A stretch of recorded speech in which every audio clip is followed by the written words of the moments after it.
Welcome to Layer the Alchemist, where we discuss all things heavy metal and hard rock. On today's episode, a first in a new series of what I'm calling reunion records. These are records which feature the return of a classic member or members of a band, usually after a long hiatus. So, the album that I've picked for today is Judas Priest's Angel of Retribution, released in 2005. And this album was the first album since 1990's Painkiller to feature their original vocalist, Rob Halford. So, Rob leaves the band after their very successful Painkiller record. And Judas Priest would go on to release two more albums before Rob came back. Jugulator in 1997 and Demolition in 2001. They would feature Ripper Owens on vocals. And although I think Ripper does a fantastic job, he sounds amazing on those records. Unfortunately, I think the material on those records, songwriting-wise, is very subpar. The band feels lost, directionless, if you will. Rob would go on to release a couple different albums under a couple different band names. First, he formed a band called Fight, which released an album called War of Words in 93 and A Small Deadly Space in 95. Fight was kind of, to me, felt like Rob listening to what was going on at that time, sort of Pantera, and maybe a little bit of a new metal feel to it. It definitely has it has a metal sound to it, but it seemed like with Fight, Rob was trying to sort of adjust and fit into what was happening in the 90s. I especially hear a Pantera influence in the sound of that band. Then Rob would go on to release an album under the band name of Two, T-W-O. The album was called Voyeurs in 1998. And that was really a departure from Rob's heavy metal roots. It's a very industrial album. It has a sort of Nine Inch Nails feel to it. And a lot of metal fans of Judas Priest, fans of Fight and Rob Halford in general, were disappointed with that particular record. But maybe Rob just needed to get it out of his system, because he would come back with the Halford Band and release the very metal sounding Resurrection in 2000 and Crucible in 2002. Rob basically returning to his roots on these records, and at this point sounding more like classic Judas Priest than Judas Priest was. So, also right around this time now in the early 2000s, you have Black Sabbath gets back together with Ozzy, and they put out their reunion live album in 1998. Bruce comes back to Iron Maiden for Brave New World in 2000. So basically, their peers are all getting back together, if you will, and it just felt like a matter of time before Rob came back to Judas Priest. And he does, and they release Angel of Retribution in 2005. Now, for me, I really like this record. I think it has enough classic Priest sound. You can hear them make references musically and lyrically to albums and songs from the past. Even the album cover, you sort of have the angel wings, which is a theme that runs through a lot of this record. Reminds you of the cover of Sad Wings of Destiny. The sort of robotic guy here reminds me a little bit of the guy on the cover of Painkiller. So there is definitely a feel of them going back and touching on all the things the classic Judas Priest elements. The album was produced by Roy Z. Roy Z had worked with Rob in his Halford Band and had also worked with Bruce Dickinson on some of his solo albums. And Roy Z has a co-write on the song Deal with the Devil. So the production on this album, for me, I love it. I think it's great. It's very metallic sounding.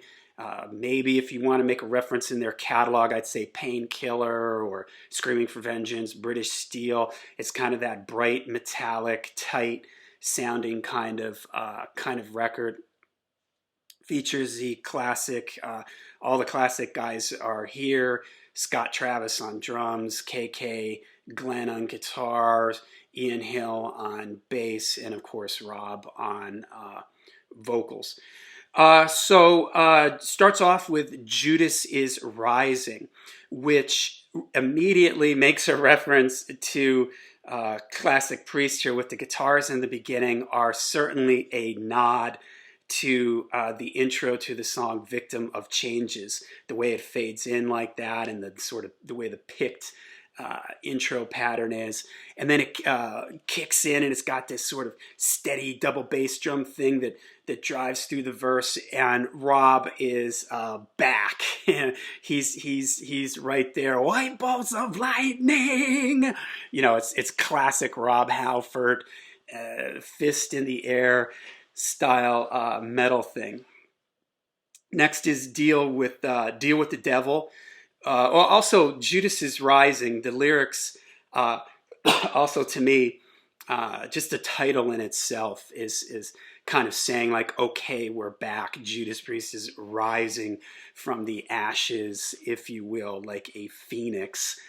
Then next is Deal with the Devil, which reminds me a lot of the Halford song Made in Hell, because the lyrics are kind of looking back on Judas Priest getting their start. And that's kind of what Made in Hell was like, making references to the Black Country, Birmingham. There's a line in the song, Forged in the Black Country. It's got an early 80s Priest, classic Priest feel to it. You could picture it on Screaming for Vengeance or even British Steel. Next was Revolution, which was the single off this album. And I thought at the time kind of an odd choice, because this is probably the most not classic sounding Judas Priest song on this album. Maybe the most modern sounding, if you could say it like that.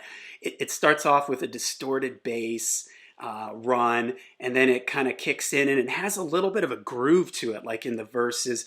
The drums play while Rob sings, if you think I'm on, you better think again, you know. So it has kind of like a little bit of a swingy groove to it, which you know, I guess they kind of did stuff like that in the 70s, but to me this one felt like an odd choice to be the first single. I remember when I heard that, I was kind of like, I liked it, and I do like this song, but it made me think of what direction are they going to go on this record. It didn't really let you know that, okay, this album is going to be a lot of classic sounding Priest. Next is Worth Fighting For, which to me sounds like a real Rob Halford kind of song. It sounds like something that could have been on one of Rob's solo albums. It's kind of a mid-tempo, melodic, you know, maybe if you something like a Take These Chains or Fever from Screaming for Vengeance. You know, it kind of has that kind of like mid-tempo. This could have been a single. I'm not sure why they didn't release this. You could picture hearing this on radio. It's a real mainstream kind of mid-tempo song, real catchy, a nice feel to it. Demonizer is next, and that has a real Painkiller era vibe to it for me. You know, sounds like it could have been right off of something off of Painkiller. And it's got some, here we start getting, all through the record, there's lyrical references to things from older Judas Priest songs. And in this one here, you have the line, Hellions, the Steel, referencing Hellion Electric Eye, and it even says in the song, the Painkiller rises again. So again, Priest here sort of nodding to their past, but to me, it's okay, it works. I think even though they're referencing their past, it doesn't sound like they're trying to copy what they did in the past. This would be a complaint I would have with Black Sabbath's 13 record, where it really sounded like they sat down and went, okay, we want to write a song like NIB, here's Loner. Uh, and I have some issues with that on 13 that I'll get to when I cover that album under the Reunion records. But here on the Priest record, it works for me. There's just the lyrical references. Every now and then a riff maybe is a little reminiscent of something from the past, but it doesn't distract from me. It doesn't make me feel like they're just trying to copy what they did before so that they can, play it safe, if you will. It still feels like a pulled into the modern age, 2005 here at this point, uh, Priest album. Wheels of Fire, good, catchy, melodic, classic Priest that could have been on Screaming for Vengeance or Point of Entry. Angel is kind of a slow ballady thing that reminds me of some of the stuff they did like on Sad Wings of Destiny. Again, this angel reference, you hear a lot of wings, references to wings and angels in some of these songs. The title of the album, Angel of Retribution. And it even has a line in this song that says, "Put sad wings around me now," making a reference to the Sad Wings of Destiny album. And I always really liked this. I thought that was something that from the 70s Judas Priest, the pianos and Rob, more ballad, atmospheric ballad type things, that they sort of got away from that. And I liked the way they did that on the really early Priest stuff. So I really liked it. I think that that's really cool. Hell Rider, to me, another Painkiller era style track. It's got some lyrics that reference lyrics in here too. Time to ram it down, judgment for the tyrants. So just another great sort of upbeat, what you would sort of expect from a classic Judas Priest driving metal, heavy riffing, driving metal. I should also mention great soloing all over this record from Glenn Tipton and KK Downing. They both sound fantastic. Scott Travis sounds great. Ian Hill has some moments here and there, like the beginning of Revolution. So it's great playing all around. Feels real energized. They're obviously excited. They're the Ripper years and the 90s in general for a lot of classic metal bands were very tough years. So it feels like here the early 2000s roll around. There's a reinterest in classic metal. Classic metal is starting to come back. You're seeing these programs on VH1 and stuff playing classic metal videos. So there's just a lot of energy and excitement for this kind of stuff at this time, and Priest seem to sort of be capitalizing on that and riding on that energy, and it comes through on this record to me. They sound fresh, they sound excited, and they sound energized. Eulogy, another sort of slow ballady number. Again, I like that kind of thing. I think Rob sounds great on stuff like that. Great line in it, still as stained class, which I think is great. One of my favorite Priest albums, Stained Class.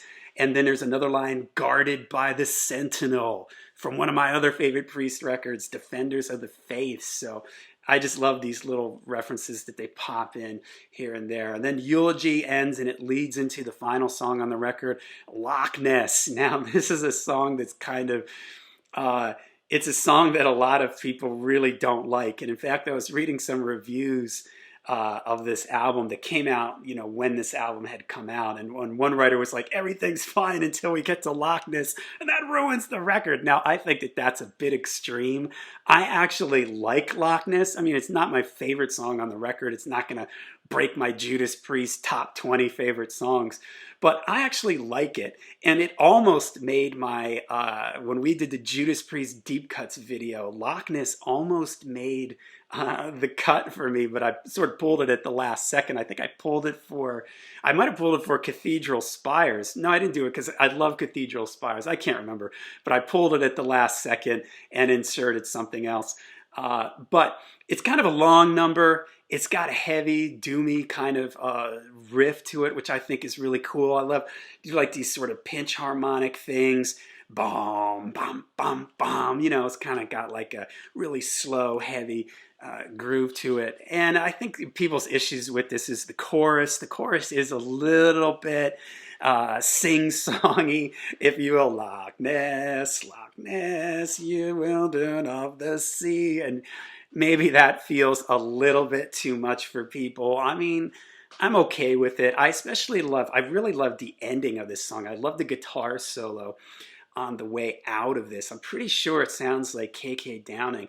And it reminds me of his guitar solo in the outro of The Rage, where he's like doing these bends, and he's sounds like he's pressing the wah wah pedal on his guitar, and so it's making like this screaming like feedback sound, and he's just holding out these long notes, and it's just sort of screaming. And I love when KK does that, so maybe that's why I like this song so much. And then I like as it's fading out, this is just a minor thing, but I love it.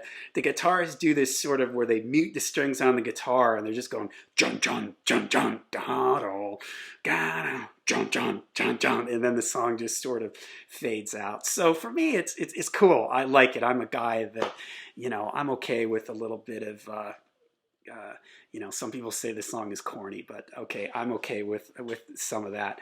So overall, this is a really strong record for me. And I remember when I got it, I was like, yeah, I was really into what Rob was doing with his Halford band, because that was a real return to just classic metal. Rob realizing like, hey, this is where I belong.